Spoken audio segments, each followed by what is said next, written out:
नमस्कार, मैं संजय सनम। आप देख रहे हैं डिजिटल फर्स्ट न्यूज। व्यूवर्स, कल आपसे मैंने वादा किया था कि चमत्कार की घटना वाला वो वीडियो मैं शीघ्र ही 1-2 दिन में आपके समक्ष प्रस्तुत करूंगा। कल के वीडियो की कड़ी में कल का जो वीडियो था, उस वीडियो में एक बात ये आई थी कि किस तरह से दैविक शक्तियां, पितृ की शक्तियां होती है और किस तरह से एक व्यक्ति, एक युवा जिसके मन में एक तर्क रहता है कि मैं जो कुछ पा रहा हूं अपने बलबूते पर पा रहा हूं, देवी देवता मुझे क्या दे देंगे। और जब कोई दैविक शक्ति उस युवक को, जब वो डिप्रेशन में आ जाता है, एक बड़ी परीक्षा में सेलेक्ट होते होते रह जाता है, और जब जिंदगी को खत्म करने के लिए जाता है, उस वक्त उनके परिवार की शक्ति, कुलदेवी की शक्ति, उनके पितरदेव की शक्ति उन्हें बचा करके घर तक ले आती है, तब उस युवक को भी मानना पड़ता है। तो चलिए, अतीत का वो युवक आज निश्चित रूप से प्रौढ़ अवस्था से ऊपर की स्थिति में है, लेकिन बहुत ही अच्छी तरह से उन्हें अपने स्मृति पटल पर ये सारी घटनाएं हैं, ये चलचित्र की तरह सब कुछ उन्हें दिख रहे हैं, और बहुत स्पष्टता के साथ अपनी बात कहने वाले श्रीमान बाबूलाल जी बेद, जिनका साक्षात्कार कल आपने एक वीडियो में सुना, आज उन्हीं की जुबानी, उनके जीवन की कहानी कि किस तरह से सूक्ष्म जगत की दुनिया से दैविक शक्तियां व्यक्ति के जीवन को वापस ला करके उसके हाथ में दे देती है कि अभी और जीना है, कुछ करना है। तो हमारे साथ श्री बाबूलाल जी बेद कोलकाता से फोन लाइन पर जुड़े हुए, और अब हम सुनेंगे उन्हीं की जुबानी, उनकी कहानी, चमत्कारों की वो निशानी। जी बेद जी, स्वागत आपका डिजिटल फर्स्ट न्यूज में। हेलो। हाँ जी बेद जी, मेरी आवाज आ रही है? हाँ, आ रही है। तो बताइए, अब आप अपनी बात कहिए हमारे व्यूवर्स तक। संजय सनम जी ने प्रस्तावना में जो बात कही, उसी कड़ी को मैं आगे बढ़ाते हुए अपने जीवन में घटित घटना आपको बताने जा रहा हूँ कि कैसे एक नास्तिक दिमाग का युवक वक्त के थपेड़ों में आस्तिक बन जाता है। ये अभी जो मैं बताऊंगा उससे आपको समझ में आएगा। जी। हुआ यूं कि तरुणाई की तरंग और शिक्षण जगत की उच्च उपलब्धता के कारण मेरे दिमाग में एक बात घर कर गई कि बौद्धिक शक्ति के आधार पर कोई भी आदमी अपने लक्ष्य को प्राप्त कर सकता है। जी। उसे कोई बाहर की शक्ति की या आलम्ब की आवश्यकता नहीं पड़ती है। ये बात दिमाग में बैठ गई। ये कब की बात है? थोड़ा वो साल भी बता दीजिए, लोगों को पता चले।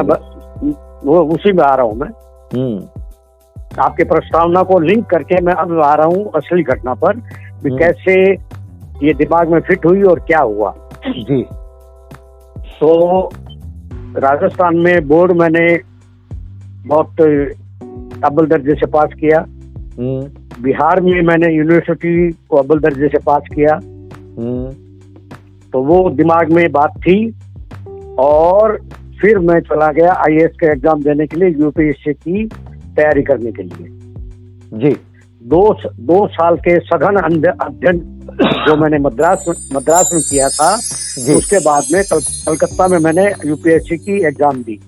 जी। पेपर जैसी मेरी तैयारी थी वैसे शानदार हुए। मेरा इंटरव्यू कॉल भी हुआ, और यूपीएससी के बोर्ड में जो मेरा इंटरव्यू हुआ था, बोर्ड बहुत खुश था मेरे से। तो सारी चीजों को मद्देनजर देखते हुए मुझे ये लगा कि मेरे को कॉल, अपॉइंटमेंट लेटर जरूर आएगा। ये कब की बात है? मैं वो चाहता हूँ, थोड़ा ईस्वी सन बताइए, लोगों को पता चले कितने साल पहले की बात है।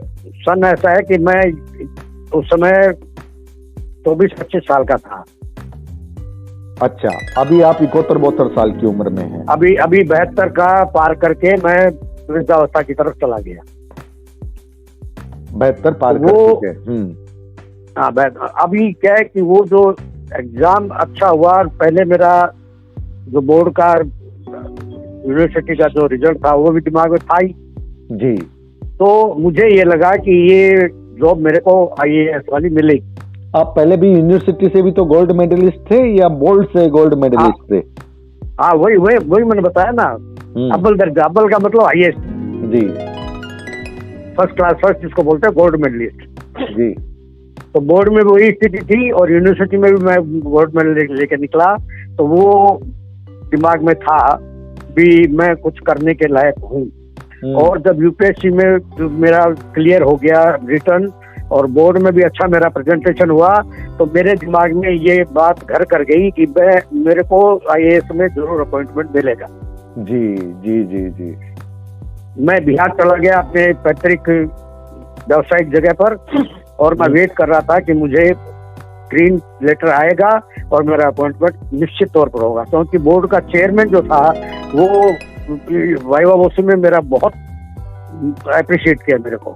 और जिस इंटरव्यू के वक्त हाँ, UPSC का जो IAS UPSC बोर्ड बैठता है उसमें चेयरमैन के साथ में 7-8 मेंबर बैठते हैं। वो लोग, चेयरमैन मेरे को बोला, यंग मैन तुम्हारा हाइट बहुत कम है लेकिन तुमने जो किया है बहुत अच्छा है, we wish you all the best. ये सब पुराना रिकॉर्ड और ये जो उनका एप्रिसिएशन वर्ड्स मेरे को मिले, मुझे लगा कि शायद मेरे को ग्रीन लेटर मिलेगा और मेरा अपॉइंटमेंट होगा। मैं पैतृक व्यावसायिक जगह पे बैठा रहा, इंतजार करता रहा, मेरे को मिला भी। काफी टाइम निकल गया तो मैंने इंक्वायरी करी तो दिल्ली में जवाहरलाल यूनिवर्सिटी में एक इनकम टैक्स कमिश्नर का लड़का मेरा दोस्त था। मैंने उससे संपर्क किया, भैया ऐसा ऐसा बात है, ये मेरा क्रमांक है, तुम पता करो भी क्या हुआ, मेरे को लेटर मिलना चाहिए, अभी तक मिला नहीं, क्या हो गया। तो उसने खोजबीन करी तो वहां पर उसने वापस मेरे को जवाब दिया कि भाई तुम्हारे साथ ट्रेजेडी हो गई। मैंने कही क्या बात कह रहे हो तुम? बोले देखो सिलेक्शन जितनों का होना था, होने के बाद में जो रिजेक्शन की लिस्ट है ना उसमें तेरा पहला नंबर है। बताइए। तो संजय साहब मैं बताऊं कि मैंने जिंदगी में पहली बार सफलता का मुंह वहां देखा और वहां पर मेरा दिमाग का सुइया पूरा घूम गया। भी इतना बढ़िया होने के बावजूद भी मैं असफल रहा। तो अच्छा, दूसरा अटेम्प्ट मैं ले नहीं पा रहा था क्योंकि मेरी एज क्रॉस कर रही थी। तो अभी ये जो झटका लगाना इसके लिए मैं कतई तैयार नहीं था। और ये भाव, इतने मनोभाव ऐसे उमड़े कि मैं उसको, मेरी बुद्धि उसको झेल नहीं पाई और मैं एक्यूट डिप्रेशन में चला गया। वहां से मेरा सारा क्रम जो था, मेरा जो विश्वास था, मेरा जो, जिसको मैं शुद्ध भाषा में अगर बोलूं हिंदी में, तो मेरा दम्भ टूट गया कि मैं बुद्धि के ऊपर इतना इतराता था, देख के तेरा क्या हुआ, तेरा तो लटक गया। अब वो डिप्रेशन मेरा हावी हो गया और मैं सोचता रहा अभी क्या करूं। अच्छा, डिप्रेशन में कुछ समझ में नहीं आता था मेरे को। जी जी जी। तो घर वाले भी चिंतित हुए। तो अभिभावकों ने बहुत चेष्टा करी और उन्होंने शायद अच्छा ही सोचा था कि इसकी शादी जल्दी कर दी जाए ताकि माइंड पर कुछ असर शादी का हो और ये इस समस्या से निकल जाए कहीं। तो साहब उनके कहने से, उनके समझाने से शादी हुई, एक बच्ची का इश्यू भी मेरे को मिला, लेकिन वो स्थिति मेरी कंट्रोल में, मानसिक स्थिति कंट्रोल में नहीं आई। ओहो, उसके बाद भी आप डिप्रेस्ड थे, आपके मन में रह रहकर वही घटना याद आती थी? मेरे को एक चीज कचौड़ती थी कि मैं इतना सक्षम होकर के आज लाचार हो गया। तो बुद्धि बिल्कुल एकदम मेरे को हताशा में धकेल दी और मैं क्या करूं क्या नहीं करूं, इस समंजस में समय निकलता गया। घर वाले भी परेशान, ससुराल वाले परेशान, मेरी मिसेज परेशान। तो अभी कहते हैं ना कि आदमी जब विपत्ति में पड़ता है ना तो बहुत संघर्ष करना पड़ता है। वो जो मानसिक पीड़ा मैंने झेली है, भगवान करे ऐसी पीड़ा किसी को न मिले। सही बात, बहुत सही बात। एवर्णीय कष्ट था मेरे लिए। क्योंकि कहा तो शानदार मेरा एकेडमिक करियर, कहा मैं स्लिप खा गया और डिप्रेस और हो गया। तो डिप्रेशन में तो आदमी कुछ कर भी नहीं पाएगा ना, करेगा क्या। और सबसे बड़ी बात, आपके पास दूसरा अटेम्प्ट भी नहीं था, उसका मौका भी नहीं था। हाँ, तो वही तो कल्मिनेट कर गया ना, अभी तुम तो हार गया एकदम। तो डिप्रेशन साहब कायम रहा। अब क्या है कि बैठे बैठे करूं क्या समझ में कुछ न तो दशा दिख रही थी न कोई दिशा दिख रही थी। और औत्पातिक बुद्धि ने पता नहीं क्या दिमाग घुमाया, मेरे मन में ये आया कि चल यहाँ से निकल बिहार से और तो दिल्ली चला गया। तो उस समय क्या है कि धीरेन्द्र ब्रह्मचारी इंदिरा जी के खास गुरु थे, योग गुरु। जी जी जी। और राजनारायण जी उस समय इंदिरा गांधी को डिफीट करके पार्लियामेंट में आए थे जी। तो मैंने ये सोचा कि धीरेन्द्र ब्रह्मचारी के पास दिल्ली जाकर के मैं उनसे कुछ गाइडेंस लूंगा और स्वस्थ हो जाऊंगा। तो राजनारायण जी समाज वो क्या बोलते हैं सोशलिस्ट हैं, तो उनसे मैं गुहार करूंगा तो वो मेरी पीड़ा को समझ करके कोई कहीं मेरे को जॉब लगवा देंगे स्वस्थ होने के बाद में। जी जी। स्वस्थ करेंगे धीरेन्द्र ब्रह्मचारी और राजनाथ जी मेरे को जॉब दिलाएंगे, तो मैं थोड़ी दिशा पकड़ लूंगा, तो उसके बाद मैं अपने जीवन को संभाल पाऊंगा। ये सोच करके साहब जो परिचित जो भी व्यापारी थे उनसे थोड़ा बहुत रुपया लेकर के मैं चला गया दिल्ली। लेकिन आपका इन दोनों से कोई परिचय नहीं था? नहीं, मेरा कोई परिचय नहीं, खाली दिमाग में आया कि चलो वहाँ। जी। जैसे कोई धक्का देता है ना, वैसे वो ग्रस आया ब्रेन में, ग्रस आया भी तू चला जा। मैं गया साहब। धीरेन्द्र ब्रह्मचारी से तो मुलाकात होना खैर तो असंभव था ही। उनके जो ऑफिस के इंचार्ज थे उनसे मैंने अपनी व्यथा बताई, तो बोले देखिए आपका केस ऐसा है कि हम लोग इंडोर नहीं ले सकते, आपको रहना पड़ेगा दिल्ली में और आपको डेली आना पड़ेगा, हम आपको टेक्निक बता देंगे, उसका अभ्यास करिए, उसके बाद ठीक हो जाएंगे आप। अब सनम साहब मैं तो न घर का रहा न घाट का, जाऊं तो कहाँ जाऊं जी। घर से मैं बिना कहीं निकला था और उसके बिहार से घर वालों को तो बोला ही नहीं था मैंने भी मैं जा रहा हूँ कहीं। ये एक बहुत बड़ी बात थी कि आपकी शादी भी हुई थी, आपने किसी को नहीं कहा ना, किसी को नहीं। मैं तो इसी उद्देश्य से गया था कि मैं ठीक हो जाऊंगा और कहीं मेरा जॉब वो दिला देंगे वो राजनारायण जी, तो ठीक होने के बाद में मैं वापस सब ठीक ठाक करके अपना जीवन व्यतीत करूंगा जी। अब वहाँ गाड़ी फंस गई, अब करूँ क्या, जाऊँ कहाँ जाऊँ। अब एक तो मेरी संगीन थी दिमाग की, तो गुरुद्वारा शीशगंज में मैं गया, लंगर में रह के खाना खाया जी, सारी रात वहाँ बिताई। अच्छा, वहीं रहे? हाँ, वहीं उनके जो इंचार्ज है उनको बोल करके मैंने कहा मैं ऐसे ऐसे परेशान हूँ, आया हूँ, मेरे को थोड़ा शरण दीजिए। तो उन्होंने कहा आप आराम से यहाँ खाना खा लो और इधर लेट जाओ। ये देखिए, तो मेरे पास में केवल एक चद्दर थी ओढ़ने की बस, और पहना हुआ कपड़ा। अच्छा, अतिरिक्त कपड़े भी नहीं ले गए थे आप? नहीं, तो लेऊंगा तो घर वाले पकड़ लेंगे ना मेरे को, कहाँ जा रहा है बाबा। अब वहाँ लंगर में लग के खाना खाया, रात में वहाँ सोया। तो ऐसा हुआ, सो तो मैं गया, मेरे पास जो थोड़ा बहुत जो रुपया बचा था वो चोरी हो गया। अच्छा। तो मैं बाबा जी बन गया एकदम। मेरी वो सज्जन चद्दर भी ले गए। ओहो, कहाँ पे? गुरुद्वारा में? हाँ जी, शीशगंज में। जी जी। अब मैं करूँ क्या? तो कहता है ना विपरीत काले विनाश काले विपरीत बुद्धि। अब मैंने कहा ये तो डबल मार पड़ गई, तू खराब भी हुआ, बदनामी भी तुमको सहन पड़ेगी, तुम्हारे पास कुछ नहीं है, शरीर भी ठीक नहीं है, तुम जाके करेगा, कहाँ जाएगा। और बदनामी के डर से बुद्धि उल्टी घूमी और मेरे मन में यही आया कि आप अपने जीवन लीला को समाप्त करो। सुसाइड अटेम्प्ट, बापा, भगवान बचाए। हाँ, तो मैं चला गया जमुना जी के किनारे। और जो ही मैं लोग कहते हैं ना कूदने की चेष्टा कर रहा हूँ,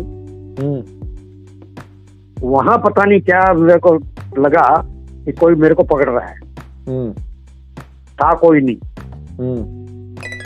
कोई मैं जहाँ था वहां पर कोई ऐसा आदमी नहीं कि मेरे को बचा लेगा। शाम का समय था, मेरे को पकड़ करके आए हैं हम और बीकानेर जाने वाली जो मेल ट्रेन है उसके उस जमाने में 2 टायर 3 टायर लगते थे। 2 टायर में मैं बैठा हूँ बिना पैसे बिना टिकट, और ऊपर वाली बर्थ में सोया हूँ, इतना मेरे को ध्यान में अच्छी तरह। और राजल देशर तक कोई भी मेरे को पूछने नहीं आया कि तुम कहाँ जा रहे हो, टिकट कहाँ है तुम्हारी। मैं पहुंच गया स्टेशन, उतरा, वहां से घर चला गया। घर में सब अचानक देखो ये क्या हो गया, ये तुम कहाँ से आए। तो मेरी एक आदत है संजय साहब, मैं जिंदगी से मैंने एक प्रण ले लिया था कि मैं जिंदगी में कभी झूठ नहीं बोलूंगा जी। तो मेरे चाचा जी मुखिया थे, वो घर में थे उस समय। मैंने उनको वो सारा वृतांत बता दिया भी ऐसे ऐसे हम आए थे उल्टे काम के लिए, लेकिन मेरे से हुआ नहीं। अब कौन मेरे को पकड़ के लाया, कैसे मैं आया, ये स्थिति में मैं ऐसे ऐसे आया हूँ बिना पैसे के और बिना टिकट के। वाह। तो उन्होंने डांट पिलाई ये कम से कम बोलना तो चाहिए किसी को तुमको। मैंने कहा आप जो समझना समझ लीजिए, मेरी स्थिति ऐसी है। अब मैं थोड़ा रेस्ट करने के लिए मैं ऊपर अपने रूम में, जो शयन कक्ष था ना मेरा ऊपर एक तल्ले में, मैं चाचा जी को बोला कि अभी मैं ज्यादा कंडीशन में नहीं हूँ बोलने के, मेरे को थोड़ा रेस्ट करने दो। तो मैं अपने शयन कक्ष में चला गया। वहां लेट करके मेरा दिमाग घूम रहा है, ये हुआ कैसे, कौन मेरे को लेके आया यहाँ। कोई जान पहचान नहीं, कोई मेरे साथ में नहीं, साथ में रुपया नहीं, ऐसा भी नहीं कि मैं टिकट कटा के आ सकता हूँ। और मैं कैसे सोया, टीटी मेरे को पकड़ा नहीं। अच्छा, आपको ये भी पता नहीं चला यमुना नदी के वहां से आप स्टेशन तक आए हैं, कैसे आए हैं, ट्रेन में चढ़े हैं, कैसे चढ़े हैं, कुछ पता नहीं। मेरे को ये मालूम है कि मैं स्टेशन आ गया हूँ और सेकंड टायर की ऊपर वाली सीट में मैं सो रहा हूँ। अच्छा, ये मालूम हुआ आपको? हाँ, ये मेरे को ध्यान में है अच्छी तरह। उस समय मेरे को मालूम था कि मैं वैसे जा रहा हूँ, लेकिन रात में कोई तो मेरे को बतलाया नहीं है। नींद तो आनी थी ही नहीं, क्योंकि टेंशन में था पूरा, जब मैं किसको मुंह दिखाऊंगा जाके। तो घर में चाचा जी को मैं बोला कि मैं अपने शयन कक्ष में जा रहा हूँ, मैं थोड़ा नॉर्मल हो जाऊँ, उसके बाद में सारी घटना आपको बता दी। बात में आपको जो भी समझाना है मेरे को समझा दीजिएगा, एक बार मेरे को फ्री कर। मैं चला गया शयन कक्ष में। वहां पर क्या, जहां मैं लेटा हुआ था उसके ठीक सामने मेरे कुल के पिताजी महाराज, जिनका नाम सवाई सिंह जी है, जिनका जिक्र मैंने कल भी किया था जी जी जी, और मेरे से 8वीं पीढ़ी में, लगभग मेरे अंदाज से 201 वर्ष पुराने का मामला है ये। ठीक है, अनुमान है, एक ज्यादा भी अनुमान, मेरा श्योर नहीं हूँ मैं, अनुमानित मैं अनुमान लगा रहा हूँ कि शायद ऐसी उनकी वो लंबाई आयुष्य का कालमान ऐसे इतना बीता होगा जी। तो उनका देवस्थान मेरे को दिखा। पहले मैं कभी मानता नहीं था उनको, मानता नहीं था मतलब जानता था कि ये कुल में है अपने, लेकिन मेरा उनके प्रति कोई झुकाव नहीं था। मतलब आपका वो विश्वास नहीं था, लेकिन आप देखते थे कि आपके घर में पूजा पाठ होती है। पूजा पाठ होती है, अड़ोसी पड़ोसी आते हैं, वो बार त्योहार ओकेजनली वहाँ पर सब कुछ चढ़ाते हैं। मेरी दादी जी का तो बहुत दृढ़ विश्वास था उनके ऊपर, और मेरी परदादी जी का भी दृढ़ विश्वास था, ये मैंने सुना रखा था। लेकिन मैं इस दम में था ना कि मेरी बुद्धि इतनी तीक्ष्ण है, तो मैं किसी की सहारा क्यों लूं। जी जी जी जी। अब वो दिखे मेरे को, वो सामने देवस्थान दिखा, तो मैं इस अधेड़ी बुन में था कि मेरे को लाया कौन आके जी। और मैं सारी रात आया हूँ, कोई मेरे को चेक नहीं किया ये मामला क्या है। वहां पर सिचुएशन मेरी घूमती है। कहते हैं ना कि डूबते को तिनके का सहारा। जी जी जी जी। मुझे ऐसा लगा कि ये देवस्थान है, ये तो कंफर्म है, और लोग बाग आते भी है, मान्यता भी है इनकी। तो मैंने मन में ये धारणा बनाई, सोए मैं गया नहीं उनके देवस्थान में। मैंने ये धारणा बनाई कि हे सवाई सिंह जी, अगर आप लाए हो मेरे को तो मेरे को आप निर्देश दो, और मैं, अगर आपका काम है ये, तो मैं सारा जीवन इतनी आपकी भक्ति करूंगा कि शायद 8वीं पीढ़ी में किसी ने नहीं की होगी। वहां मेरा मन जो है एकदम शांत, आपका मन श्रद्धा से भर गया और शांत हो गया। एकदम शांत हो गया, मतलब जवाब मिल गया मेरे को। कहने का मतलब ये है मेरी जो मेंटल स्टेटस था ना, उसमें बहुत रिलीफ मिला मेरे को ये बोलते ही। हाँ। और मेरे को लगा कि मैं शांत हो गया, मेरे को नींद भी आई। फिर मैं नीचे जा करके पहले तो उनका जाके हाथ धो के आया, धो किया। फिर मैं चाचा जी के पास बैठ के सारी बात बताई। मैंने कहा जो होना सो हो गया, मेरी बदनामी हो गई, इसमें कोई शक नहीं है। और अब आगे मेरे को क्या करना बताइए आप मुखिया हैं घर के, मेरे को क्या करना है? जो हुआ सो हो गया। उसके लिए जितना डांटना हो अभी डांट लीजिए, बाद में बार बार मत कहिएगा। जी जी जी जी। तो वो भी समझ गया भी ये कड़क है। तो बोले कि ठीक है, एक काम करो, अब तुम आगे जीवन को अच्छे तरह से जीने की चेष्टा करो। मैंने कहा ठीक है। तो वहां से ये मेरा दृढ़ विश्वास, मतलब तो नहीं मानता था, जो मेरे घर में सब कहते थे कि पढ़ा लिखा नास्तिक है, मेरे अंदर वो आस्तिकता के बीच उस दिन पड़े। ये पहली घटना है आपके चमत्कार की। ये मेरा जीवन परिवर्तन हो गया वहां से। जीवन परिवर्तन करने वाली घटना है, आपको जीवन देने वाली घटना है। हाँ, जहाँ मैं लीला शेष कर रहा था, वहाँ उन्होंने मेरे को दूसरा लाइफ दे दिया। बिल्कुल बिल्कुल बिल्कुल बिल्कुल। मैं आश्वस्त हो गया भी जब मेरा इतना प्रार्थना की जो अपील है इन्होंने स्वीकार की है, तो अब ये जाने इनका काम जाने। Right right right. तब आपके मन में शांति आ गई कि भैया मैंने मैं दृढ़ हो गया, एकदम दृढ़ हो गया। और आपको ये लगा कि मैंने अपने जीवन का भार इनके हाथ में दे दिया। बिल्कुल, अब जो करेंगे ये करेंगे, मेरे को कुछ नहीं करना है मेरे को। जी जी जी। जो कोई भी मेरे को कोई भी परिवार में, समाज में, इधर उधर कोई भी रिश्ते में पूछेंगे, झूठ में बोलूंगा नहीं जी।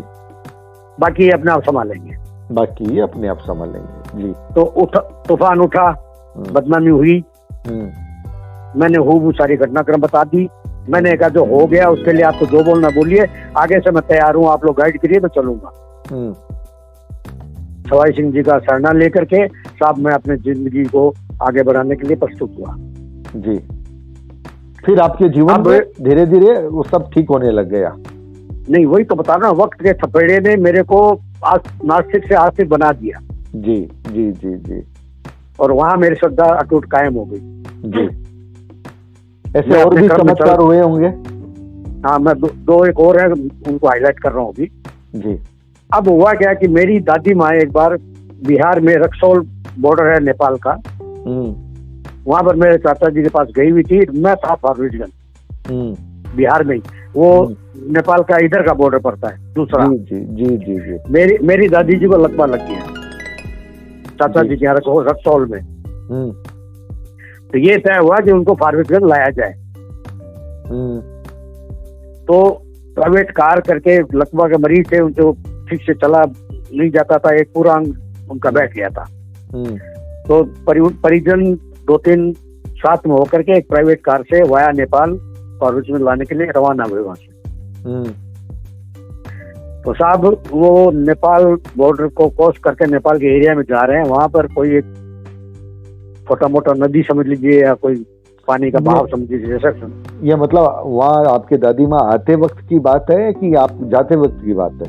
नहीं, वो आ रही थी नेपाल से, मतलब रक्सौल से फारबिसगंज। अच्छा, तब की बात है। जी जी जी। हाँ, मेरे चाचा जी यहाँ से फारबिसगंज जो मेरा पुश्तैनी बिजनेस का सेंटर है, वहाँ उनको लाया जा रहा था। यहाँ पर डॉक्टर को दिखा के इनका ट्रीटमेंट करवाएंगे, तो वो वाया नेपाल उनको लाया जा रहा था। परिजन साथ में थे। वो नेपाल बॉर्डर को क्रॉस करके आगे चली तो जंगल में कोई पानी का बहाव था, पता नहीं क्या था, उसमें वो गाड़ी फंस गई जी। और ड्राइवर हाथ खड़ा कर दिया, मेरे तो बस की बात नहीं, गाड़ी में नहीं निकाल पाऊंगा।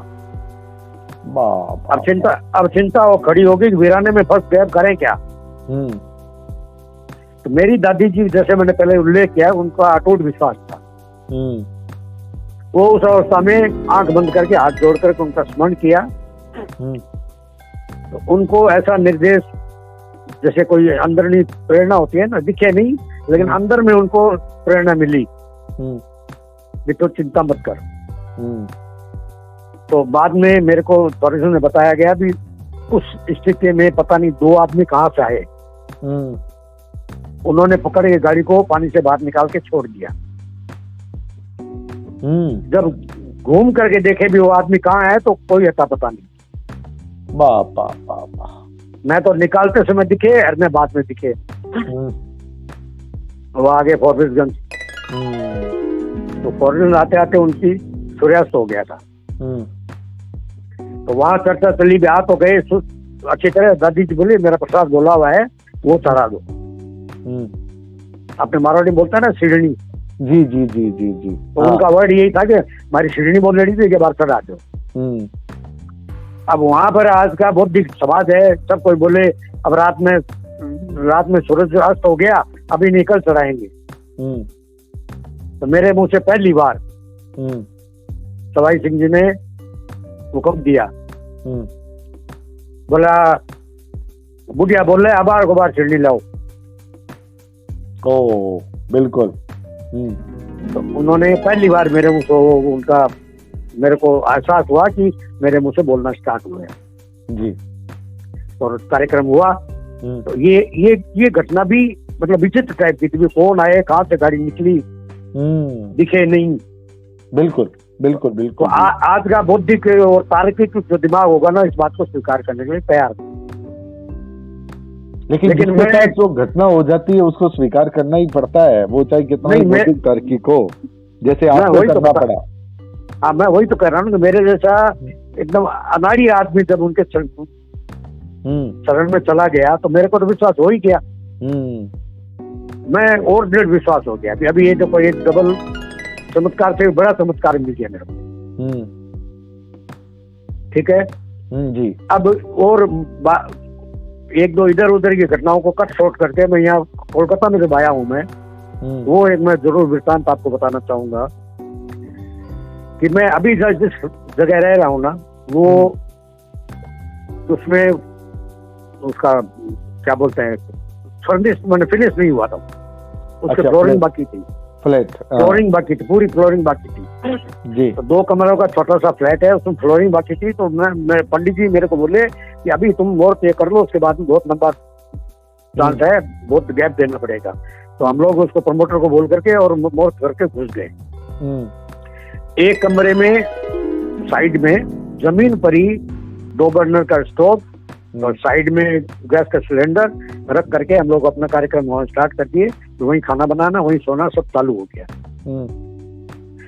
तीसरे दिन, प्रवेश के तीसरे दिन मैडम, मैं गया हुआ था ऑफिस, मेरी वाइफ जो है वो गैस स्टोव पर एक तरफ कढ़ाई में पकौड़ी तलने के लिए तेल चढ़ा दिया और एक तरफ कुकर में दाल डाल करके उसको पकाने के लिए छोड़ दिया।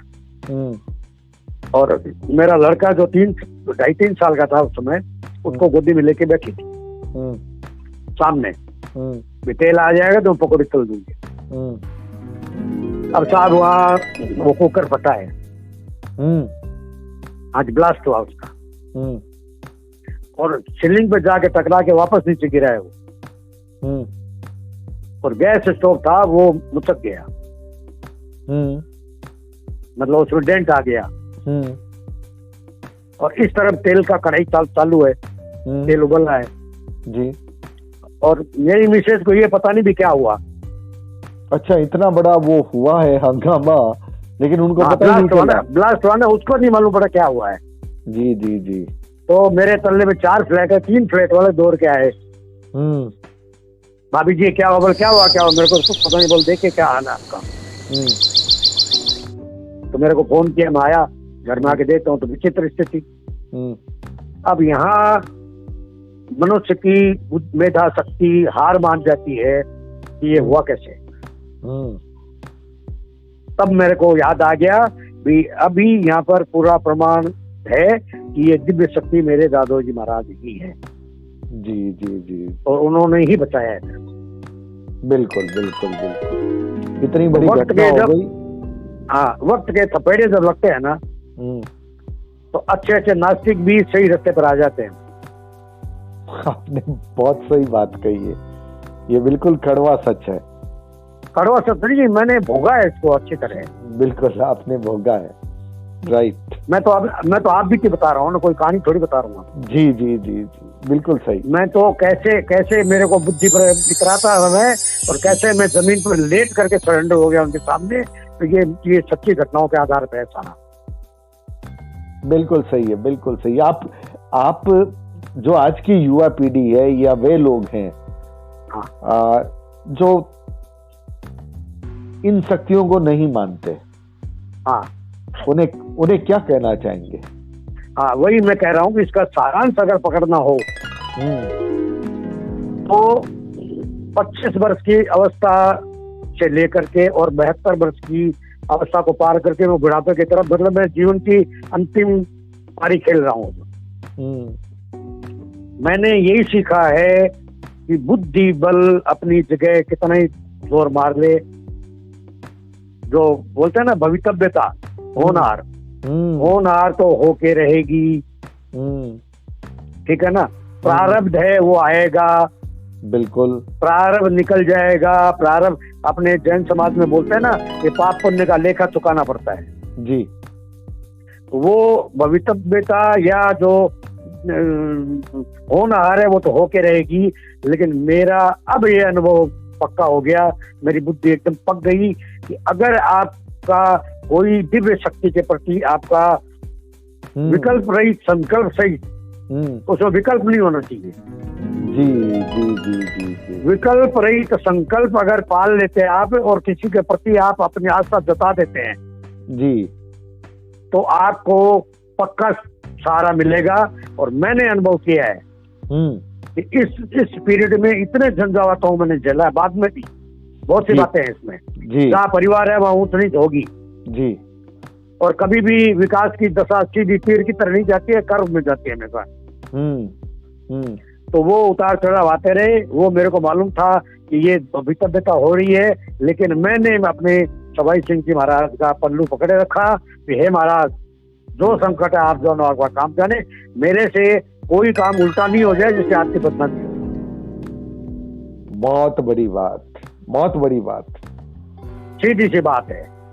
तो मैंने ये अनुभव किया है कि अगर आपके विकल्प रहित संकल्प है और आपके अटूट रास्ता किसी शक्ति के प्रति, आपकी कोई भी कुल देवी हो सकती है, कोई भी आपके मान्यता के देवता या जिसको दिव्य शक्ति बोलते हैं आपकी हो सकती है, लेकिन अगर आप पक्का संकल्प कर लेते हो और उसमें कोई अगर मगर, जिसको विकल्प बोलता हूँ मैं, अगर मगर न हो और एकदम कंचन की तरह 100% सही आपकी भक्ति कर बैठ जाए जी जी, तो मनुष्य शरीर में 230 हार्मोन्स होते हैं। तो सारे के सारे हार्मोन्स दिव्य शक्ति के आधार पे आपके इतने स्ट्रॉन्ग बन जाएंगे कि आपका मनोबल और बुद्धि बल उस संकट की नैया को पार लगा देगा। कितनी बड़ी बात। और एक सबसे बड़ी बात है, वो व्यक्ति बोल रहा है जो कभी नास्तिक था।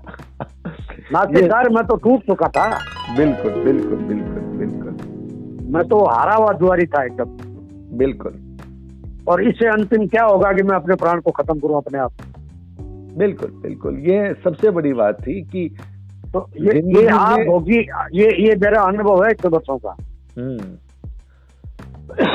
कि जिंदगी में इतनी सफलताओं के बाद में एक विफलता आदमी को तोड़ देती है। बिल्कुल बिल्कुल। और वो इतना तोड़ती है कि जब उसको वापस चैलेंज देने का कोई मौका नहीं दिखता, तब आदमी की स्थिति फिर इस कदर हो जाती है कि जो खुद को जीता हुआ समझता आया है वो खुद को हारा हुआ समझने लगता है। Total surrender. और इसे दुनिया नागवार हेलो, हाँ जी, दुनिया नागवार लगने लगती है। हाँ, और इसलिए वो बहुत विपरीत निर्णय कर लेता है। लेकिन दैविक शक्ति, उस समय की एक स्थिति थोड़ा बताऊं आपको जी, मुझे मेरे कपड़े भी दुश्मन लगते थे। बिल्कुल बिल्कुल बिल्कुल बिल्कुल। तो क्या है इस जीवन में? बिल्कुल बिल्कुल, बहुत बहुत बड़ी बात। लेकिन इस सारी बात में एक बहुत बड़ी बात है कि दैविक शक्ति ने आपको बचाया, और ये जानते हुए बचाया कि ये बच्चा मुझे मेरे अस्तित्व को सम्मान नहीं देता। घर में पूजा होती है, ठीक है, लेकिन ये बच्चा मेरे अस्तित्व को सम्मान नहीं देता, उसके बावजूद भी देविक शक्ति ने बचाया। ये कितनी मारवाड़ी में कहावत है कि बच्चा नादान हो सकता है, अभिभावक नादान नहीं होते। अभिभावक उसको भी सहन करके उसको गाइड करते हैं, कभी नादानी नहीं करते। सही सही सही, बिल्कुल सही। बहुत एकदम अंतरंग भावनात्मक और जिंदगी की घटना। तो एक लाइन में और जोड़ दो जी। ये आपके माध्यम से जिन जिन के पास में जाए ना, ये सब संदेश जिनके नजर में आ जाए, तो उनसे मेरी करबद्ध प्रार्थना है कि आधुनिक युग विज्ञान का युग है, हर चीज तर्क की कसौटी पर कसी जाती है जी, और आदमी की शिक्षा बोलती है कि मैं इसको क्यों मानूं। बिल्कुल। तो कृपया इस शिक्षा का मतलब होता है अच्छे बुरे का निराकरण करने की ताकत। जी जी। लेकिन दिव्य शक्ति जो है, जिसका प्रमाण कल मैंने आपको बताया था कि किस तरह आश्चर्यजनक ढंग से उन्होंने सारी स्थिति ऐसे बता दी जैसे वो मेरे घर के सामने बैठ के बता रहे हैं। बिल्कुल बिल्कुल। तो दिव्य शक्ति जो है वो अगर आपकी आस्था सही सच्ची है तो वो आपको हर संकट में मदद दे करके आपको निकालने के लिए आपसे ज्यादा सक्षम है। बिल्कुल सही बात है। तो वो अपनी बुद्धि पर इतराए नहीं। भारतीय संस्कृति में साहब एक है कॉस्मोलॉजी और एक है अपने क्या बोलते हैं इसको, धर्म के संस्कृति बोल लीजिए, इंडियन फिलोसफी के हिसाब से अगर पकड़े चले तो कॉस्मोलॉजी और इंडियन फिलोसफी ये बोलती है 84 लाख जीवा योनि में अपने को भ्रमण करना पड़ेगा और 33 करोड़ देवी देवता इस ब्रह्मांड में विद्यमान है। तो कृपया करके अपने अस्तित्व को उनसे ज्यादा अहम मत समझिए। मतलब मोटा सा संदेश आपका यही है कि आपके घर परिवार के जो भी कुल देवी देवता हैं, जिन पर भी आपके परिवार की आस्था है, विश्वास है, आप वहां से अपनी शुरुआत कीजिए। वहां पर तर्क मत कीजिए, वहां पर सरेंडर हो जाइए। बिल्कुल, वहाँ आपकी तार्किक बुद्धि काम ही नहीं करेगी। हाँ, वहां सरेंडर हो जाइए, वहाँ आपको टोटल सरेंडर करना पड़ेगा। जी जी जी। अगर आप वहां पर सरेंडर कर लेंगे तो फिर दुनिया में किसी की ताकत नहीं है जो आपको सरेंडर करवा सके। मैं तो इसमें थोड़ा सा मैं इसको इस तरह मॉडिफाई कर दूं कि जो भवितव्यता है ना वो आएगी सामने। बिल्कुल, प्रारब्ध आता है लेकिन वो रक्षा कवच प्रारब्ध आएगा लेकिन आपकी नैया को वो भक्ति का पार कर देगी। वही कह रहा हूं मैं, रक्षा कवच बना देंगे। बिल्कुल बिल्कुल, जिसमें आपको टूटने नहीं देंगे, आपको झुकने भी नहीं देंगे, आप सहेंगे। लेकिन जो घटनाएं होगी वो होगी, लेकिन रक्षा कवच ऐसा बन जाएगा कि आपको पता ही नहीं चलेगा। साहब मैं एक बात बताऊं, मैंने अपने जीवन में प्राय आप भी जानते होंगे राम सुखदास जी से बड़ा संत मैंने आज तक नहीं देखा। बिल्कुल आप और सर्वकालिक और सर्व समाज में उनकी मान्यता थी। बिल्कुल मानते थे लोग। और निर्विवाद संत बिल्कुल। वो संत भी अपने जीवन में कितने वर्षों तो कैंसर को भोग के गए हैं। बिल्कुल बिल्कुल सही बात है। लेकिन उनके अंदर आध्यात्म बल इतना था कि सारी दुनिया उनके कदमों में जाके शरण लेती थी। सारी दुनिया शरण लेती थी और असाध्य बीमारी होने के बावजूद भी उन्होंने जिंदगी की लंबी पारी खेली, अभी नहीं होने दिया बीमारी को। बिल्कुल सही बात है। तो ये दिव्य शक्ति तो उससे भी ऊंची है साहब। जी जी जी जी। जब राम सुखदास जी ऐसा दिखा सकते हैं नजारा, तो दिव्य शक्ति जो मेरे सवाई सिंह जी बिना डर के घर तक लड़ते आगे 20 किलोमीटर। जी जी। तो वो तो ऊंची है ना। बहुत बहुत बहुत बहुत ऊंची। तो संक्षेप में अगर मैं अब इस बात को समेटूं तो ऐसा कहूंगा कि देखिए 33 करोड़ देवता में से आप जिसको भी मानते हैं उनके प्रति आस्था अपनी दृढ़ रखिए और सबका सम्मान कीजिए। सम्मान तो सबका रहेगा। हाँ, किसी वो तो हाँ, एग्जिस्टेंस तो है ही उसका। बिल्कुल बिल्कुल। अरे आप अपने अपने जो इष्ट देव है उनकी पूजा करिए, उनको मानिए, लेकिन दूसरों के प्रति आपको उंगली उठाने का कोई हक नहीं। हाँ, उनका भी सम्मान करते रहिए। बिल्कुल करिए, बिल्कुल करिए। बहुत बड़ी बात, चमत्कारी घटना, और समझा जाए तो जीवन को बदलने वाली आपके लिए तो है ही, आपके लिए तो थी, लेकिन जो सुनने वाले हैं अगर गंभीरता से सुनते हैं तो शायद उनके जीवन में भी एक शानदार परिवर्तन, एक शानदार टर्न ये घटना दे सकती है। जिनके हाथ तने हुए रहते हैं उनके हाथ आपस में जुड़ सकते हैं, उस शक्ति के प्रति।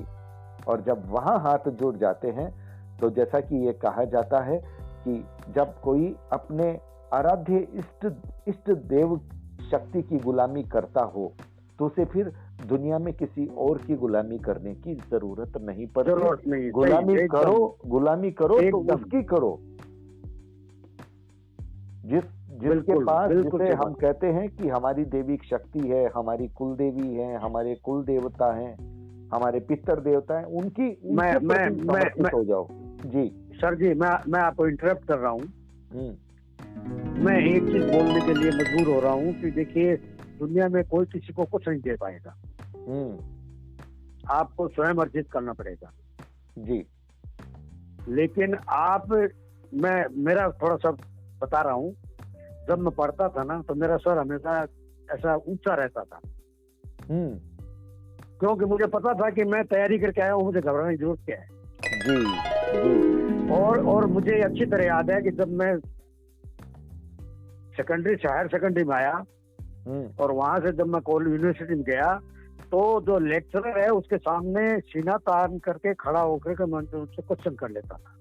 जी, ऐसा मेरी तैयारी बोल रही थी वो। मैं जिस विषय को पढ़ा रहे हैं उस विषय को मैं जानता हूँ और मुझे उनसे कुछ पूछना है तो खड़ा होने में दिक्कत क्या है। जी, तो ऐसा होने के बावजूद मेरे को मार खानी पड़ी और मेरे को एक सबक मिल गया कि दुनिया में कोई कुछ नहीं देने वाला है, माथा वहां झुकाओ जहां कोई देने वाला मिल जाए। बिल्कुल बिल्कुल बिल्कुल, सार वही आ गया। तो व्यूअर्स, ये थे बाबूलाल जी बेद कोलकाता से, जिन्होंने अपने अतीत के जीवन की वो घटना प्रस्तुत की जिसने उनका जीवन बदल दिया। और ये घटना न जाने सुनने के बाद कितनों का जीवन बदल सकती है। वीडियो में ठहर करके सुनना, गंभीरता से सुनना, ये जरूरी होगा। वीडियो लंबा है, लेकिन लंबी जिंदगी को आप कामयाब बना पाओ, इसके लिए यहां पर अगर 40 मिनट आपको देने पड़े तो दे दीजिएगा। मैं बेजी का बहुत बहुत आभार। हाँ जी, एक सेकंड, किसी के भी मेरे जो जीवन के घटनाक्रम से अगर किसी को भी कुछ भी मिल जाए तो मैं धन्य हो जाऊंगा। सही बात है कि कोई घटना अपने जीवन की बताई जाए और उस प्रेरक घटना से अगर कोई सीख लेकर के जिंदगी के थपेड़ों से बच जाए, तो ये एक बहुत बड़ी बात होती है अंदर के सुकून की, आत्म सुकून की। और उसी सुकून की बात बेद जी कह रहे हैं। तो व्यूअर्स, और कोलकाता, कल का वीडियो भी यहीं से था। हमने कहा था कि चमत्कार की वो घटना हम आपको शीघ्र देंगे और वो घटना हम आप तक पहुंचा रहे हैं। आप उसे कितना अंगीकार करते हैं ये अब आपकी बात है। वीडियो का लाइक जी। सर जी एक सेकंड, मैं अपनी भावनाएं आपके लिए प्रेषित कर रहा हूँ। जैसे माँ बागेश्वरी और माँ दुर्गा